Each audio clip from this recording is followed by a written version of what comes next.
The crystal chandeliers of the Riverside Country Club cast an elegant glow over Boston's elite as they sipped champagne and traded gossip at the annual Sullivan Foundation Gala. I stood at the edge of the crowd, watching my father-in-law hold court among his admirers. My name is Angela Chen Sullivan, and this is how I expose the dark truth behind America's most respected family. Another drink, Mrs. Sullivan? A waiter appeared at my elbow with a fresh glass of champagne. No, thank you. I needed a clear head tonight. 5 years of marriage to Michael Sullivan had taught me that his family was most dangerous when they were being charitable. Darling, speaking of which, Catherine Sullivan, my mother-in-law, glided toward me with a group of society women in tow. We were just discussing the foundation's new initiative. Perhaps you'd like to model the fundraising t-shirts? You do wear clothes so well. The implied insult was clear. That's all I was good for. Just a pretty face who'd somehow caught their precious son's eye. If only they knew what I really did at the cybersecurity firm they thought was my cute little hobby. Thank you, Catherine, but I'm quite busy with work these days. Oh yes, your little computer thing. She waved dismissively. Though really, dear, now that you're a Sullivan, there's no need to pretend to have a career. Before I could respond, William Sullivan's booming voice cut through the crowd. My father-in-law, CEO of Sullivan Global Investments, was preparing to make his annual speech. Friends, family, distinguished guests, he began, every inch the respected business leader. Tonight we celebrate another year of Sullivan's success. Our company has reached new heights, with over $2 billion in managed assets. The crowd applauded. I took a sip of water, remembering what I discovered in those managed assets just last week. And of course, William continued, his eyes finding me in the crowd. We celebrate family. Though some members, he paused for effect, contribute more than others. Polite laughter rippled through the room. Everyone knew what he meant. Poor Michael Sullivan, heir to the family empire, had married beneath him. A Chinese-American girl from a middle-class family, pretty enough to be decorative, but hardly Sullivan material. Speaking of contribution, William raised his glass. I'm proud to announce Sullivan Global's latest acquisition, Chen Security Solutions. My head snapped up. That was impossible.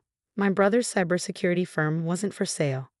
Tom Chen proved quite reasonable once we explained the benefits of joining the Sullivan family. The papers will be signed Monday. The room spun slightly. Tom hadn't mentioned any deal, but then I saw him across the room, face tight with suppressed anger as he stood with William's lawyers.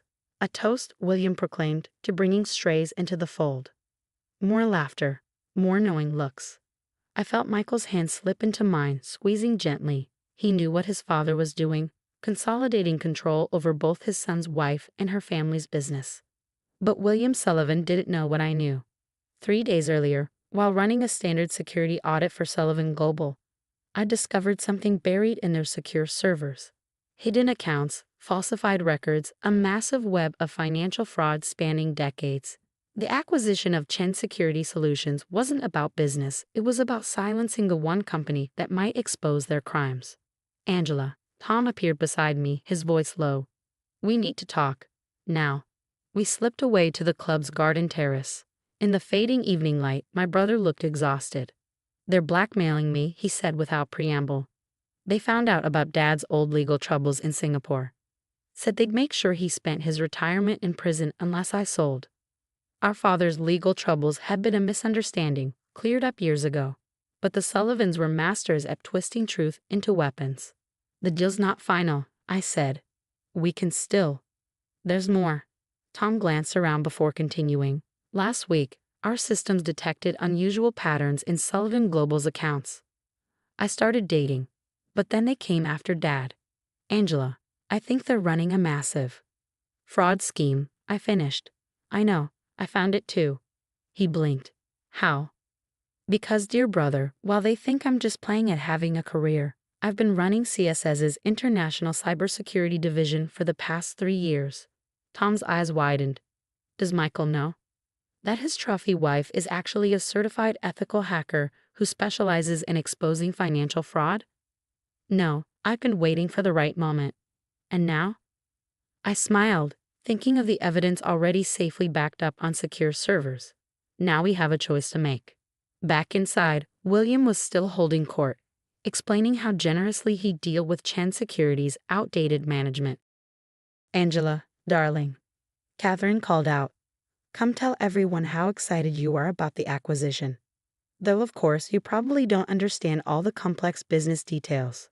I walked over, the perfect daughter-in-law smile fixed in place.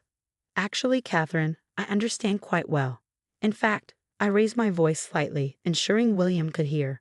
I was just discussing some interesting findings about Sullivan Global's server security. William's head turned sharply. What findings? Oh, just some routine audit results. I'm sure your tech team will want to review them. All those hidden folders, encrypted files, fascinating stuff. The color drained from William's face. Behind him, I saw one of his lawyers quickly pull out a phone. Perhaps, William said tightly, we should discuss this in private. Why? I thought family business should be transparent. Isn't that what you always say? Catherine laughed nervously. Dear, you're obviously confused. Why don't you? Conference room, William cut her off. Now, 10 minutes later, I sat across from William Sullivan in the club's wood-paneled conference room. Michael sat beside me while Tom stood by the door. Catherine paced nervously while two Sullivan Global lawyers watched with worried expressions. What exactly do you think you found? William's voice was dangerous. I opened my laptop, turning it to face him. Shall we start with the offshore accounts? Or maybe the falsified SEC filings? Or should we jump straight to the money laundering? This is absurd, Catherine sputtered. She's obviously making things up. Michael, control your wife. But Michael was staring at the screen, his finance training letting him understand exactly what he was seeing. Dad, is this true? It's nothing, William said smoothly. Complex financial structures that a simple programmer wouldn't understand. Simple programmer? I laughed. Try Chief Security Officer of Chen Security Solutions, the company you're trying to acquire to bury evidence of your crimes. Crimes? Catherine's voice rose. William, what is she talking about? Would you like me to explain, Mother? I turned to her. How about starting with what really happened to the Davidson family's inheritance? The money you were supposed to be managing for those orphan children. The room went very quiet. You've been running a Ponzi scheme for decades, I continued, using new investments to cover the money you stole from previous clients. But it's getting harder to hide, isn't it? That's why you need to absorb CSS, to control the very people who might expose you. William's facade cracked. You have no proof. Actually, I pressed a key. I have all the proof. Copies of every document, every transaction, every cover-up. Currently uploading to multiple secure locations. The lawyers started whispering urgently to each other. What do you want? William finally asked. Want? I don't want anything. But in about, I checked my watch, 30 seconds, the SEC's fraud division will receive an anonymous tip with enough evidence to start an investigation. And this time, you won't be able to bury it. You destroy this family? Catherine demanded. After everything we've given you? Given me? I stood up slowly. You've spent 5 years treating me like a brainless trophy, using my family's business as a pawn in your games, all while stealing from widows and orphans. You didn't give me anything except a front-row seat to your corruption. My phone buzzed, confirmation that the SEC upload was complete. Now, I smiled at my in-laws. Shall we discuss what happens next? The next 48 hours transformed Boston's financial landscape forever. The headlines were relentless. Sewell Evangel Bail Investiments under federal investigation. By Alien Dolar P1ZICEM XPOZD Society Families Empire Built on FRHD. I sat in the FBI's Boston field office, watching William Sullivan's carefully crafted world crumble on every news channel. The evidence is extraordinary, Special Agent Sarah Martinez said, spreading documents across the conference table. 3 decades of systematic fraud, all documented in perfect detail. Your software didn't miss anything. That's what it was designed for, I replied, thinking of the years spent perfecting CSS's fraud detection algorithms. Though I never expected to use it on my own family. Michael sat beside me, still processing how thoroughly his father had deceived everyone. He hadn't spoken to his parents since that night at the country club, when William had tried to bribe me into silence with $100 million. You really think that's all it would take? I had asked him. Money? After what you've done to all those families? Now, watching the FBI's evidence teams carting away boxes from Sullivan Global's offices, I remembered Catherine's final words before they took her away. "You've destroyed everything we built." "No," I had corrected her. "You destroyed it yourselves. I just exposed the truth." The scope of the Sullivans' crimes was staggering.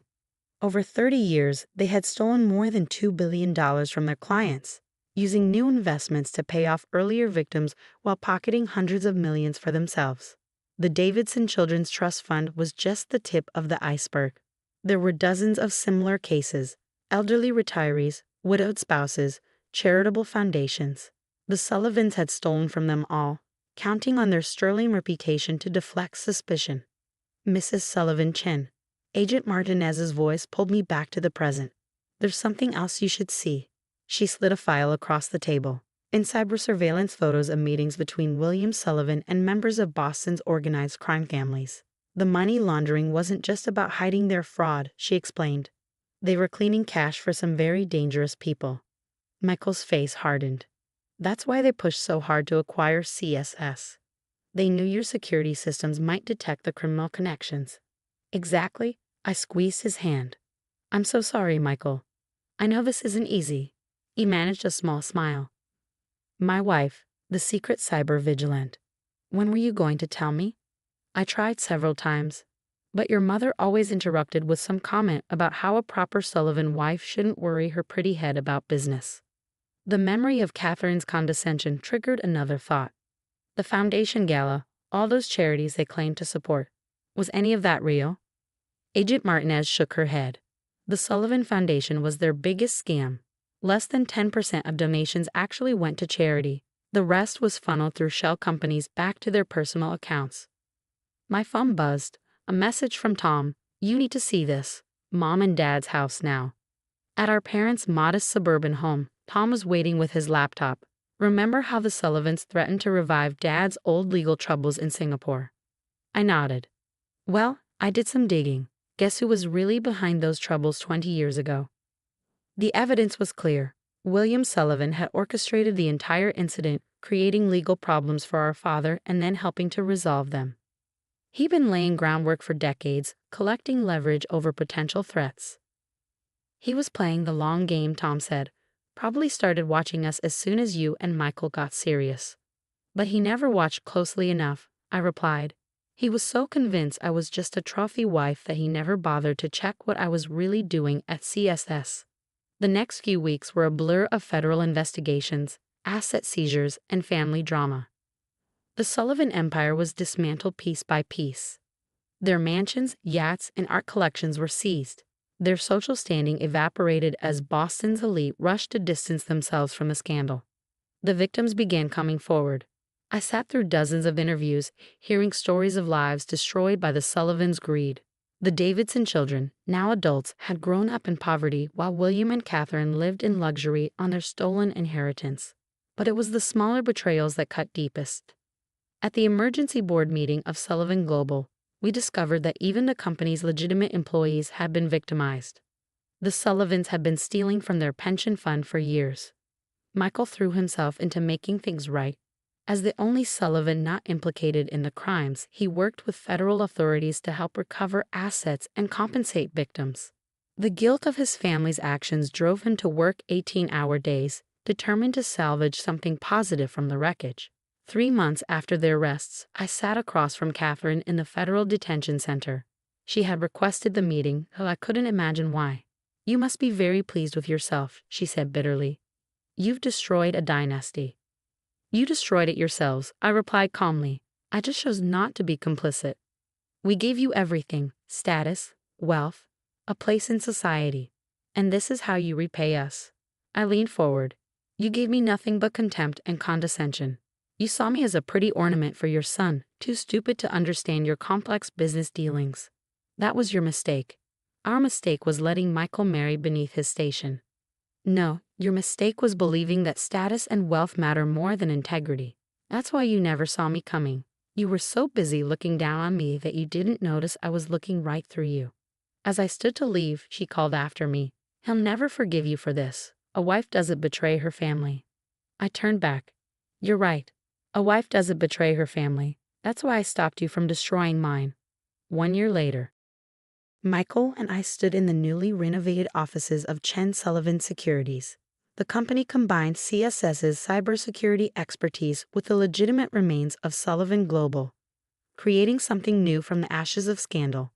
The Davidson children attended the opening ceremony. They were helping us establish a foundation, a real one this time, to help victims of financial fraud.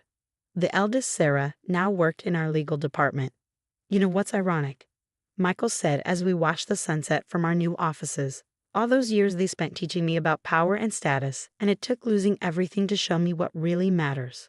I thought about William and Catherine serving long prison sentences while their empire crumbled. They still didn't understand that their real failure wasn't getting caught. It was believing that appearance mattered more than substance. Tom joined us, carrying printouts of our latest security algorithms. Just got the FBI contract approved. They want to implement our fraud detection system across all major financial institutions. Not bad for a trophy wife's little computer thing, I smiled. The Chen Sullivan Foundation's first initiative was a scholarship program for women in technology and finance. We named it the Catherine Sullivan Memorial Scholarship, not to honor her, but to remind everyone that the greatest frauds often hide behind respectable facades. Last week, I spoke at a conference on corporate crime. Someone asked what I'd learned from bringing down one of Boston's most powerful families. Success isn't about what you appear to be, I told them. It's about what you actually are.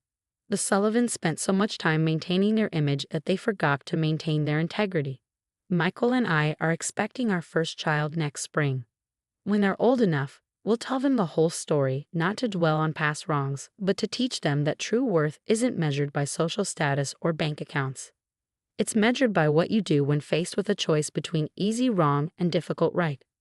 As for those society ladies who once whispered about the Sullivan heirs' inappropriate marriage, they now whisper about the woman who exposed Boston's crime of the century. But I don't care about their whispers anymore. I'm too busy building something real.